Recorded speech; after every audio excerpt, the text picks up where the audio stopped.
Hi friends, இன்றைக்கி என்ன dish பார்க்க போகிறோன்னா எறா பிரியாணி பார்க்க போகிறோம். ப்ரான் பிரியாணி எப்படி பண்ணணும்னு பார்த்துக்குங்க. சிம்பிளாக வீட்டில் இருக்கிற பொருளை வச்சு தான் நான் இந்த வீடியோ பண்ணுறேன். தக்காளி வெங்காயம் தேவைக்கேற்ப கட் பண்ணி வச்சுக்கோங்க. ஒரு 2-3 வெங்காயம், ஒரு 4 தக்காளி கட் பண்ணி வச்சுருக்கேன். எறா வந்து ஒரு 1/2 kg வாங்கி க்ளீன் பண்ணி வச்சுருக்கிறேன். அதே போல் ஒரு 2 பச்சை மிளகா, கருவேப்பிலை கிடையாது, புதினாவும் கொத்தமல்லியும் சுத்தம் பண்ணி வச்சுருக்கேன். பட்டை லவங்கம் கொஞ்சம் எடுத்து வச்சுருக்கேன் தாளிக்க. இஞ்சி பூண்டு பேஸ்ட்டு, தேவைக்கேற்ப உப்பு, எண்ணெய் தான் சேர்த்துக்க போகிறோம். இப்போது எப்படி பண்ணலான்றதை பார்க்கலாம் வாங்க. இப்போது குக்கர் வச்சுட்டு ஸ்டவ் ஆன் பண்ணியாச்சு. தேவைக்கேற்ப எண்ணெய் கொஞ்சம் போட்டிருக்கேன். கூடவே ஒரு 2 ஸ்பூன் நெய் சேர்த்துக்கலாம்.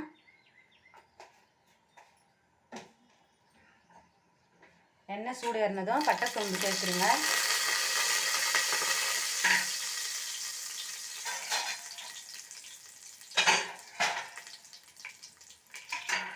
பட்டை சோம்பு பொரிஞ்சதும் கூடவே ஆனியனை சேர்த்துடலாம்.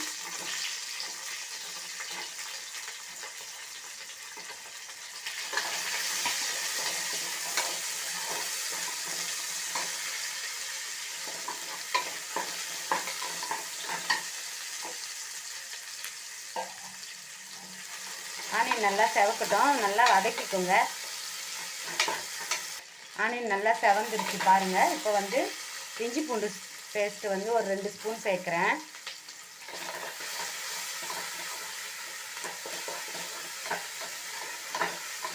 பாருங்கள், நல்லா வெங்காயம் இஞ்சி பூண்டு பேஸ்ட்டு நல்லா செவந்துருச்சு. கூடவே இந்த கட் பண்ணி வச்ச தக்காளியை சேர்த்துடலாம். நல்லா வதக்கி விட்டுருங்க. ஒன்று போல் நல்லா மேஷாக வதங்கட்டும். இப்போது 2 பச்சை மிளகா கார தேவைக்கேற்ப வச்சுருக்கோம் இல்லையா, அதை போட்டுடலாம். கொஞ்சமாக புதினா கொத்தமல்லியும் போட்டுட்டு 2த்தையும் நல்லா வதக்கிடுங்க. நல்லா வதக்கிட்டே இருங்க.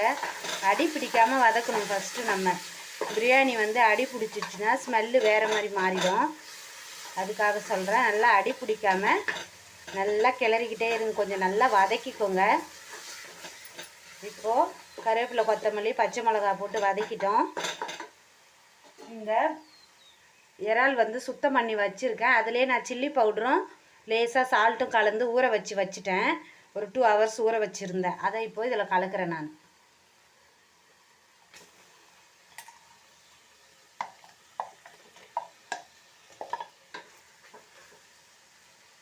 நான் வந்து 1/2 kg இறாவுக்கு ஒரு 3/4 கிலோ அரிசி போடுறேன்.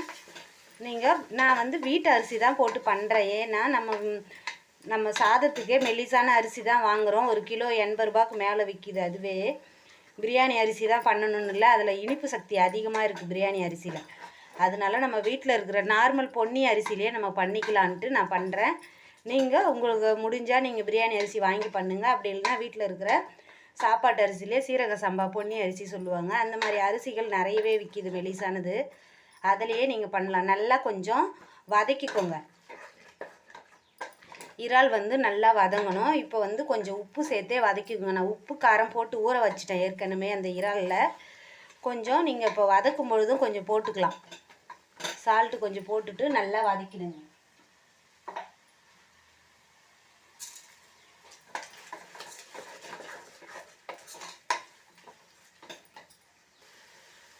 கொஞ்சம் மஞ்சள் பொடி சேர்த்துடலாம்.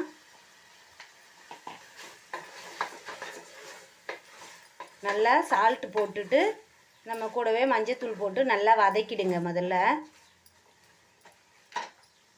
இப்போ கொஞ்சமாக கரம் மசாலா பொடி ஒரு 1/2 ஸ்பூன் போடுறேன்.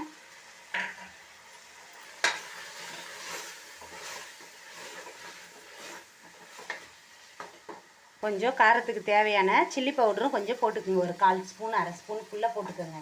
ஏன்னா ரொம்ப காரமாகிடும். இது வெயில் நாள். இவ்வளோதான். இப்போ நீங்கள் எவ்வளோ அரிசி தேவையோ அதுக்கு 2 மடங்கு தண்ணி சேர்த்துருங்க. இப்போ 1 டம்ளர் அரிசினா ஒரு 2 டம்ளர் தண்ணி வச்சுக்கோங்க. அந்த மாதிரி அளந்து தான் போடணும் பிரியாணிக்கு மட்டும், இல்லைன்னா குழஞ்சி போயிடும். நான் வந்து 2 கப்பு தண்ணி விடுறேன் அரிசிக்கு ஏற்ற மாதிரி. அதுவும் அரிசி வந்து நல்லா ஒரு 1 hour நான் ஊற வச்சுட்டேன். அந்த மாதிரி ஊற வச்சிங்கன்னா நீங்கள் தண்ணி கொஞ்சம் கம்மியாகவே சேர்த்துக்குங்க. 2 கப்புனா ஒரு 1.5 கப்பு சேர்த்துக்குங்க. ஒரு அரை கப்பு கம்மி பண்ணி தான் தண்ணி சேர்க்கணும். ஏன்னா அரிசி ஊறிடுது இல்லையா, அதுலேயே நீர் வந்து நல்லா ஊறி இருக்குது. அதனால இப்போது நல்லா கொதித்ததும் நம்ம அரிசியை சேர்த்துடலாம். எல்லாமே போட்டாச்சு. லெமன் வந்து லாஸ்ட்டாக சேர்த்துக்கலாம். தயிரும் லெமனும், தயிர் வேணுன்னா இப்போ சேர்த்துடணும். நம்ம புளிப்புக்கு லெமன் சேர்க்கறது இருந்தால் இறக்க ஒரு 5 நிமிஷம் இருக்கும்போது சேர்த்தா போதும். இது நல்லா கொதி வந்ததும் அரிசி போட்டுடலாம். இப்போது நல்லா கொதிச்சிடுது இறா.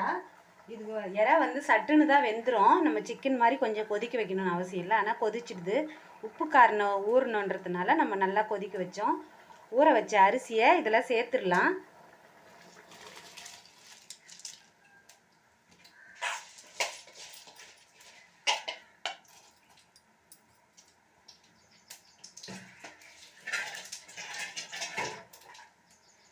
பிரியாணி அரிசியில் தான் பண்ணணும் அப்படிலாம் எதுவும் கிடையாது. நம்ம வீட்டில் இருக்கிற பொருளை வச்சு பண்ணாலே நல்லா தான் இருக்கும். செலவும் கொஞ்சம் கம்மியாகவே ஆகும். அதுக்காக தான் சொல்கிறேன்.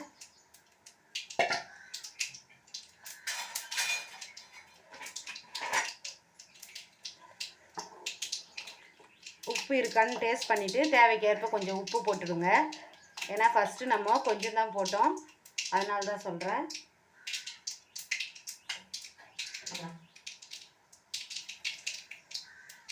உப்பு சேர்த்துட்டு நல்லா கொஞ்சம் ஒரு கொதி வந்த பிறகு நம்ம மூடி போட்டு க்ளோஸ் பண்ணிக்கலாம். இப்போது சாதம் ஓரளவுக்கு அரை வேக்காடு வெந்துருச்சு. லேசாக அரை மூடி லெமன் விட்டுருக்கேன் நான். விட்டுட்டு நீங்கள் அது மேலேயே நல்லா துழவி விட்டுருங்க. ஃபஸ்ட்டு துழவி விட்டுட்டு லெமன் விட்டுட்டு பாருங்கள், கொஞ்சம் ஓரளவுக்கு அரிசி வெந்துருச்சு. குழையாமல் இருக்கும். லெமன் வந்து காரத்தையும் கொஞ்சம் கம்மி பண்ணும் நம்மளுக்கு. அதுக்காக தான் லெமன் விட்டுருக்கேன். தயிர் வேணும்னா ஆட் பண்ணிக்கோங்க. நான் தயிர் ஆட் பண்ண மாட்டேன் அதிகமாக, அதுக்காக நான் லெமன் சேர்த்துட்டேன். இப்போ மேலே 2வது டைம் நம்ம சேர்க்குறோம் கருவேப்பிலை, கொத்தமல்லி கட் பண்ணி வச்சுது. கருவேப்பிலை கிடையாது, புதினா கொத்தமல்லி போட்டு தூவிட்டு இப்போ மூடி போட்டு ஒரே விசில் போட்டுக்கோங்க. ஏன்னா அரிசி வந்து ஓரளவுக்கு பாதி அளவுக்கு வெந்துருச்சு. அதனால ஒரு விசில் போடுறதுக்கு நம்ம மூடி இருக்கோம். கரெக்டாக ஒரு 5 நிமிஷத்தில் ஒரு விசில் வந்துடும். அதோடு ஆஃப் பண்ணி வச்சுருங்க. ஒரு விசில் வந்துருச்சு, அதனால் ஸ்டவ் ஆஃப் பண்ணிக்கலாம். ஆஃப் பண்ணிவிட்டு ஒரு 10 நிமிஷம் கழித்து நம்ம குக்கரை ஓப்பன் பண்ணலாம். அந்த ப்ரெஷர் வெட்டி இறங்குற வரைக்கும் வெயிட் பண்ணுவோம். பாருங்கள், இப்போ வந்து குக்கர் விசிலை நம்ம ஓப்பன் பண்ணிக்கலாம். இப்போது ஓப்பன் பண்ணுறேன். வாசம் ரொம்பவே சூப்பராக இருக்குது. எறா பிரியாணின்றதுனால பாருங்கள், ரொம்ப அருமையாக வந்திருக்கு. பலன்னு சாதம்.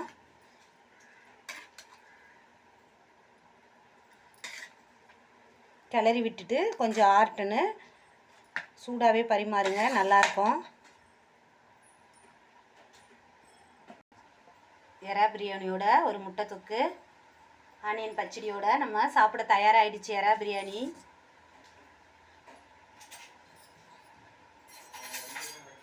ப்ரான் பிரியாணி வந்து ரொம்பவே டேஸ்ட்டுங்க, ஹெல்தி. இந்த பிளட் சர்க்கிள் கம்மியாக இருக்கிறவங்களாம் இந்த மாதிரி எறா பிரியாணி சாப்பிட்டிங்கன்னா ரொம்பவே ஹெல்த்துக்கு நல்லது. ஏன்னா மீன்களில் எல்லா சத்து பொருட்களும் இருக்குதுன்னு சொல்கிறாங்க இல்லையா, அதுக்காக தான். தேங்க்யூ.